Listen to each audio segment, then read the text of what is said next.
Developing Capacity for Greatness, Keys to Unleashing Your Greatness Series, Part 10. Build Wealth, Build Your Life. Chapter 7. Distribution Capacity. To operate at the distribution level means that you distribute products manufactured by someone else. To distribute means to move products from manufacturers to consumers or transport them from one location to another. It also involves the delivery of goods and services. A significant part of the global economy, especially in many African nations, is built on distribution capacity. There is nothing wrong with distribution. It simply means that you are either disseminating goods or rendering services. To disseminate goods means taking products manufactured by others and delivering them to consumers. The capacity of any nation that only distributes the goods of other countries is limited. Until a nation develops its own production capabilities, it cannot rise to its full potential within the community of nations. Across the African continent, many companies and business organizations are built primarily on distribution. This means that these businesses are involved mainly in trading or rendering services. When your business is built on trading, you are engaged in buying and selling. You purchase products from one source and sell them to people who need them. When you build your business entirely on buying and selling, your success may become dependent on another person's success or failure. Whenever I travel from one African country to another and see shops that were once filled with goods but are now closed, it touches my heart. Many manufacturing plants have been closed because of unfavorable government policies. Consequently, numerous business owners have lost their livelihoods and no longer possess the power to determine the outcome of their businesses. Their ability to remain in business is largely dependent on the purchasing power of consumers. When consumers lose their purchasing capacity, these businesses face serious difficulties unless they can diversify into other areas. This is one reason people are advised not to put all their eggs in one basket. It means that the future of a business built on only one source of income or supply cannot be guaranteed. To remain permanently at the distribution level is to build your corporation on another person's productive capacity. This is one of the causes of economic weakness in many developing countries. Numerous African nations possess abundant mineral resources, yet they have not developed sufficient capacity to transform those resources into finished products. Consequently, the resources are exported in their raw state. Some minerals have not even been properly explored or developed. Why does this happen? It is largely because the technical, industrial and institutional capacity to convert these resources into finished products has not been sufficiently developed. One of our greatest challenges is being governed by leaders who may not possess the vision and capacity required to produce the industrialization that the continent urgently needs. Consider China's economic transformation, which has attracted global attention. Its leadership has focused strongly on economic development and investment in human capital. I once watched a documentary showing how the Chinese government was implementing programs designed to lift its citizens out of poverty. At the time the documentary was produced, millions of people had already benefited from those programs. When you empower an individual, you empower a family. When you empower a family, you empower a community. When you empower a community, you empower a state or province. When you empower the regions of a nation, you strengthen the entire country. The empowerment of people is one of the strongest foundations for national development. Democracy is intended to promote fairness, social equality, public participation and accountable leadership. When it functions properly, it can contribute significantly to the development and prosperity of a country. However, when democratic institutions are manipulated for personal or political gain, democracy can become an obstacle to the fulfillment of a people's collective aspirations. In several African countries, political elites have been accused of mismanaging or looting public resources. Political power is sometimes circulated among a small group of individuals, making it extremely difficult for capable outsiders to participate meaningfully in government. Some office holders do not possess the intellectual, administrative or moral capacity required to move their countries forward, yet they refuse to create opportunities for more competent people to serve. When the will of the people is overturned through electoral manipulation, the ordinary citizen can feel powerless. There will be no meaningful change until citizens understand the importance of participating responsibly in the political process and holding their leaders accountable. Africa's hope for a brighter future depends on the willingness of its people and institutions to reject corruption, protect democratic values and demand responsible leadership.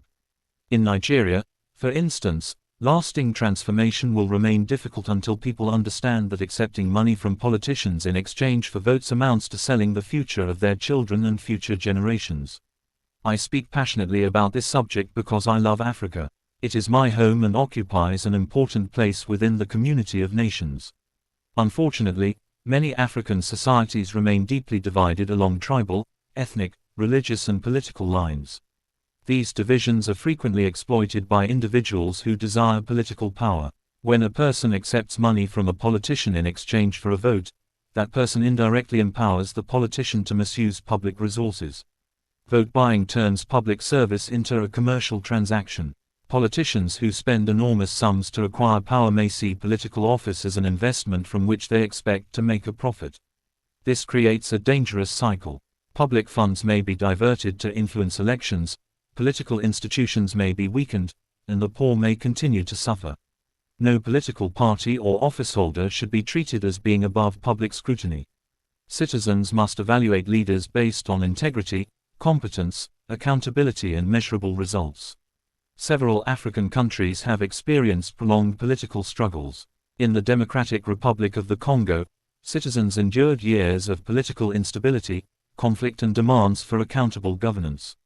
In Togo, the long continuation of one family's political influence has also generated debate about leadership succession, democratic participation and the future of the nation.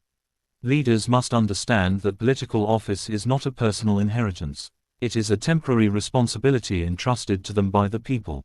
Those who do not possess the competence required to govern effectively should create room for others who have the necessary ability, vision and commitment. O Africa, may God arise and deliver you from rulers who call themselves leaders but fail to demonstrate the character and responsibility of true leadership. China operates under its own system of government, and that system has supported remarkable economic and industrial growth. China has become one of the world's major economic powers. Many mobile phones used across Africa are manufactured in China. A large percentage of computers, television sets, radios and other electronic products also originate from Chinese factories. Today, China is advancing rapidly in areas such as robotics, artificial intelligence, renewable energy, electric vehicles and drone technology. Its government, industries and citizens continue working to sustain and expand the country's economy. What is one of the secrets behind this transformation? It is the deliberate development of productive capacity and human capital. A businessman who traveled regularly to Japan to purchase goods once told me that Japanese exporters could receive incentives from the government for successfully exporting products to other countries. In many African nations, however, exporters face complicated customs procedures, inadequate infrastructure, expensive transportation and other barriers that discourage production and trade. Countries such as Nigeria, Ghana, Togo and Benin must work harder to eliminate unnecessary obstacles to legitimate business activities. Without strong domestic production, these countries risk becoming dumping grounds for cheap and inferior foreign products.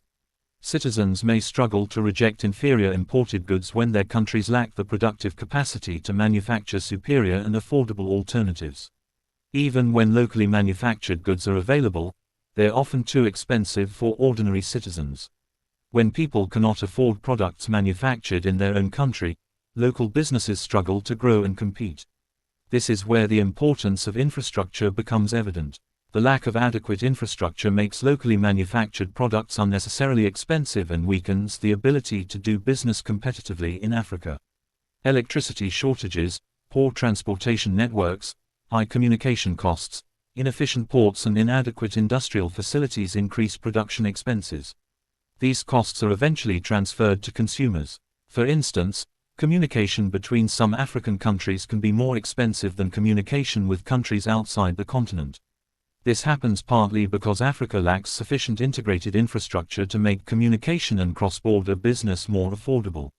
Any nation that allows its manufacturing capacity to decline risks becoming primarily a distribution economy.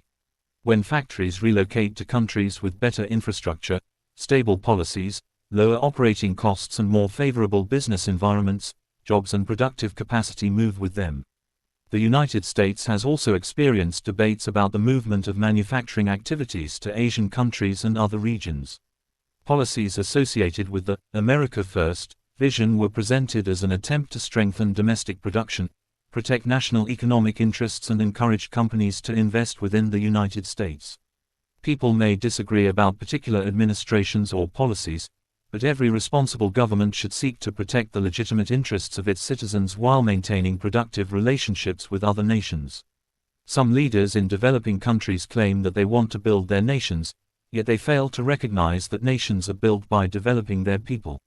A government cannot claim to be developing a country while neglecting the education, health, security, skills, and economic empowerment of its citizens. South Africa, despite its challenges, has developed institutions through which citizens can express their concerns and influence national discussions. A government may not be able to meet every demand immediately, but it must listen to its people and respond responsibly. One important truth about manufacturing companies is that they are willing to operate wherever governments create conditions in which their businesses can flourish. Investors consider infrastructure, political stability, market access, taxation, security, skilled labor, and the predictability of government policies. The responsibility of any government that desires to build a world-class economy is to empower its citizens, develop infrastructure, and create an enabling environment in which manufacturing industries can flourish. By doing so, it can transform the country into an economic hub. Build your people, and you will build your nation.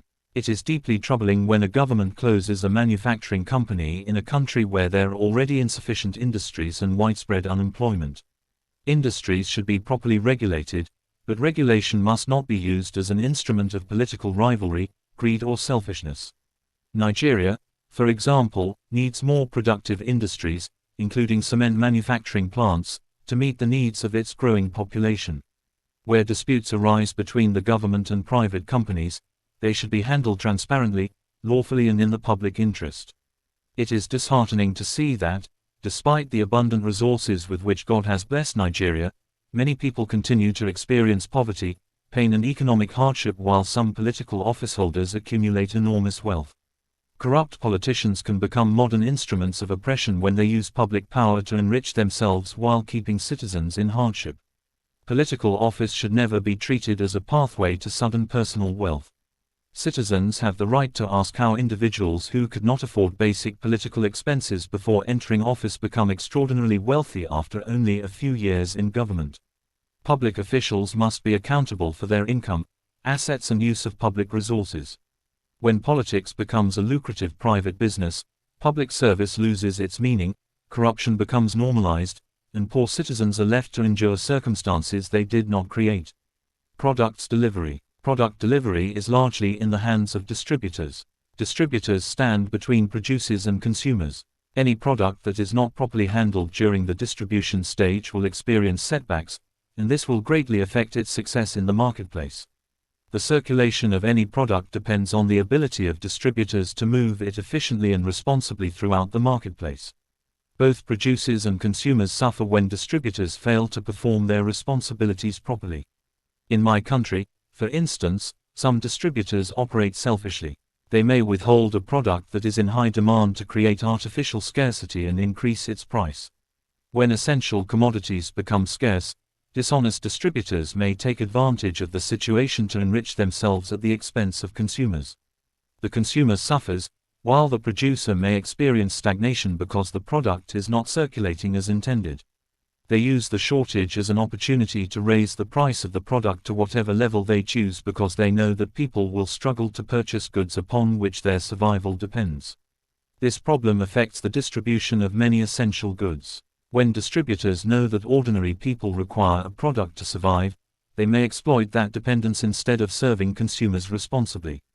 People who enrich themselves at the expense of others may eventually face the consequences when circumstances change. Accumulating wealth through the suffering of the public is an expression of selfishness and greed. Greed is the desire to keep for oneself what should be used or shared for the benefit of many. When greedy individuals control important institutions and markets, the rich become increasingly powerful while the poor become more vulnerable. This remains one of the greatest economic challenges confronting many African societies. We sincerely appreciate the time you have spent with us. We look forward to connecting with you again.